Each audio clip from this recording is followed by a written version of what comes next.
Maybe we spoke too soon. What just happened? Oh my gosh. This f6 pawn is hanging. How did that happen?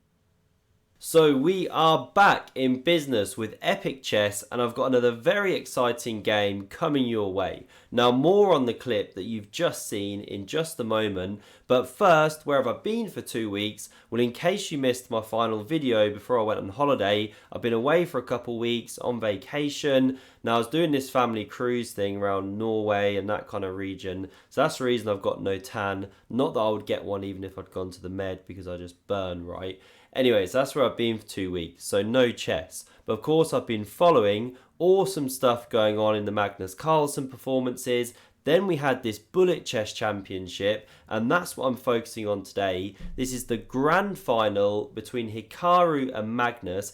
Absolutely the final we all wanted to see, with some classics from Ali Reza along the way. Now, I'm not going to reveal the result of this match. I'll do that at the end, but we're going to pick it up here. It's 14 games apiece, so they're completely tied, and this was now going into overtime, so much on the line. Now, it wasn't a win or lose thing, you know, whoever loses the whole match at this point, because they had to go 2 games clear, but still, huge tension. Let's check out this game. Hikaru with white, and he kicks off with e4. So a fighting Sicilian from Magnus, and now knight c3, less common than knight f3. What's Hikaru got in mind? Well, after d6, we get f4, the so-called Grand Prix attack. We get knight c6, all 4 knights developing, and now bishop b5, shades of the kind of Rossolimo stuff we see lately in the Sicilian, and after bishop d7, Hikaru voluntarily gives up his bishop pair.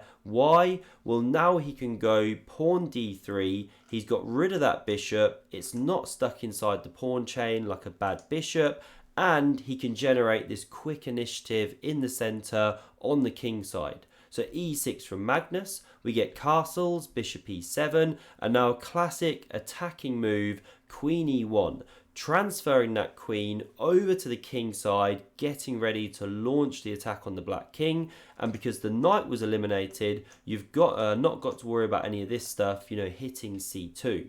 So castles played. b3 from Hikaru. He loves the bishop along that diagonal like a sniper from afar. Magnus strikes in the centre, very thematic. We get bishop b2 and now d4. That pawn kicking on, shutting down this bishop on b2, but it does weaken a couple of light squares, as we'll see. We now get knight e2, knight d7. What's that one all about? Well, after knight g3, it's cleared the way for f6, and we see the centre now closing up. So f5 from Hikaru was met by e5. So Magnus, he's really got this whole dark squared grip thing going on. Hikaru, for his part, has got the light squared grip. So a really interesting strategic battle, and I love Hikaru's next move. You know, I'd be looking at something like a4, a5 here, knight d2, c4, but where are you actually going from c4? Okay, what does Hikaru do though? Knight h5. And this is what he does so well. And Daniel Naroditsky and Andrew Tang and all the best bullet players in the world, Ali Reza, you know, they attack the king. Such a good policy in bullet. So we get queen e8, hitting that knight. It's defended now with g4. Very aggressive move. And again, it's a classic Sicilian thing. You throw these pawns at times to attack the king, but if things ever go wrong, the position opens up, this light squared bishop, unopposed, could be deadly in the long run. So we see g6 from Magnus. Usually you don't push pawns in front of your king to meet the attack, but it is somewhat justified here. I mean, the position's relatively closed. The knight drops back, and now king h8. Getting out of dodge, coming off that dangerous g-file, and I love this next move by Hikaru. I mean, look at the clock times on the left. This whole thing has happened in less than 10 seconds per player. Now king f2, and it's just playing on intuition, right? Clearing the king, but not onto h1, in line with the sniper. Instead coming to the f-file, things are relatively closed. I mean, the intuition of these guys is just insane. So we get queen f7 and now rook g1. So one of the points behind moving that king to get attacking, and b5 from Magnus. So we've got this classic race developing. h4 played, c4.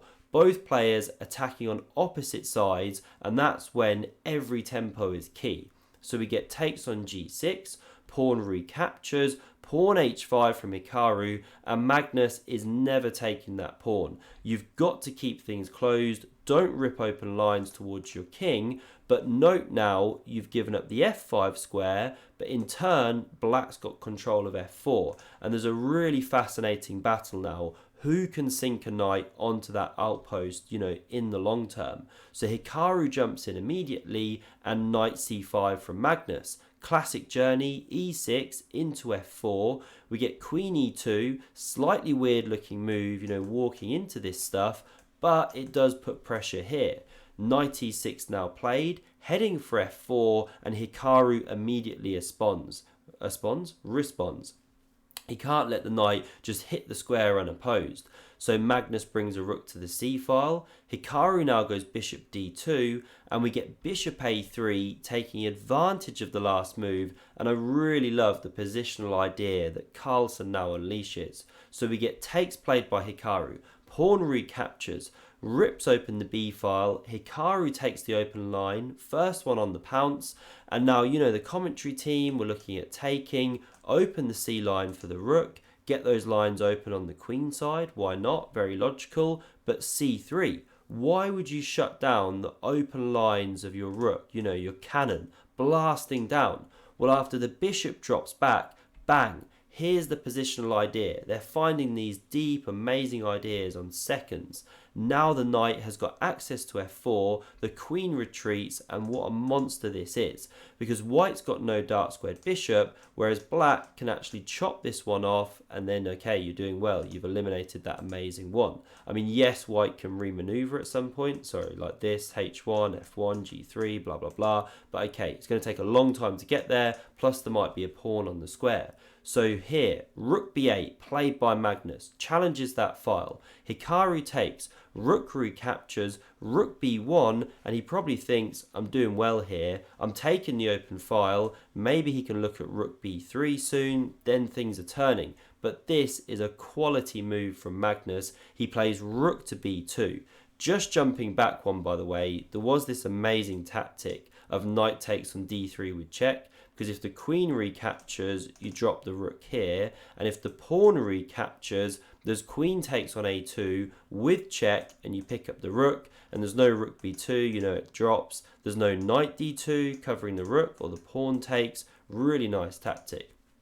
Anyway, Magnus goes rook b2. They're playing on seconds, right? Now we get rook c1. By the way, you can't afford to take. Pawn recaptures, queen b1, but something like queen b7, you're holding on to that really dangerous pawn. There's even this amazing tactic of bishop takes on e4, but you're never seeing this in blitz chess. The whole idea is to give the queen access to c4, you've decoyed the pawn away, and then you're threatening nasty checks here, using that dangerous knight, but no one sees that in bullet. I mean, you're doing well to see that in classical. Anyway, so Hikaru ducks away from the rook attack. Now we get queen takes on a2, and this is really nice calculation from Magnus, because after king g3, he then goes bishop a4, and king g3, by the way, coming off this second rank, x-rays. But once you put your bishop here, what are you doing after this move, which Hikaru plays? Not the best, as you can see. If I just run it back one move, the computer wanted knight e1 to add the defense. But Hikaru goes for this, and where's the queen going? It can't come to b3 or c4 to hold on to the bishop, and if you come back, say here or whatever, bishop drops. But here's the follow-up shot. Can you guess what Magnus played here?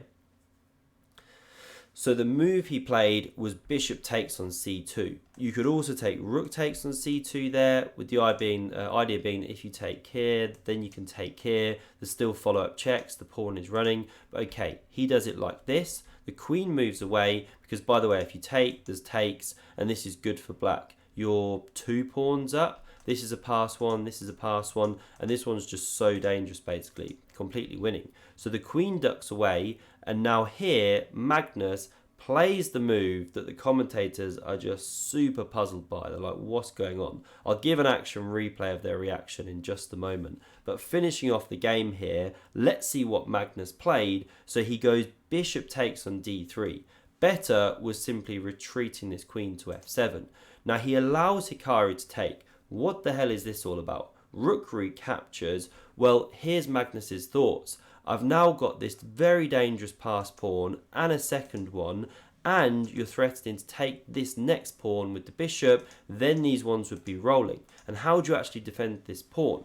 You know, if you go queen e1, for example, covering this pawn, then you're literally getting mated in one. The king's got no squares. This one's covered by the pawn. Really nice checkmate. So what do? I mean, if you push this pawn, no good, it's too slow. Well, Hikaru finds the brilliant knight takes on d4, clearing the queen to defend this pawn. Magnus recaptures and this knight takes back. And suddenly the waters have been muddied. Now black is still technically winning. Apparently the best move here is rook d2. It brings this rook inside the pawn before it starts running. Okay, best move.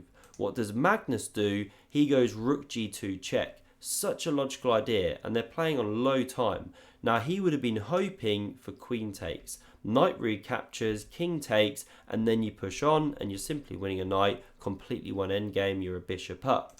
But Hikaru doesn't take with the queen, he goes king f3, and perhaps Magnus had just simply overlooked king f3, the king running away, you know, the knight's not on f3 anymore like it was previously.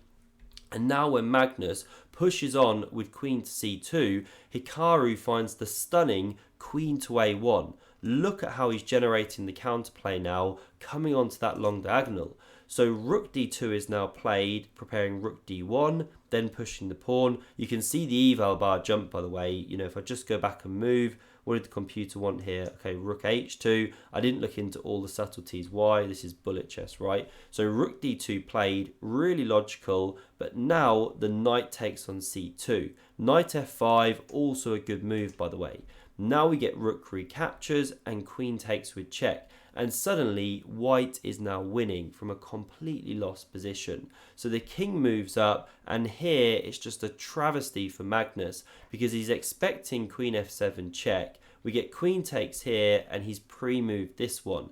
This is dead lost because now check, and Magnus just resigns. The king's going to move, say it comes to h7, then the knight drops off the board. You've got a queen for these two, completely exposed king, pawns running, that is game over. So check out the reaction of the commentators when this move was played, giving up the queen. Maybe we spoke too soon. What just happened? Oh my gosh. This f6 pawn is hanging. How did that happen? And he pre-moved king h8, and he's just losing the game. Wow.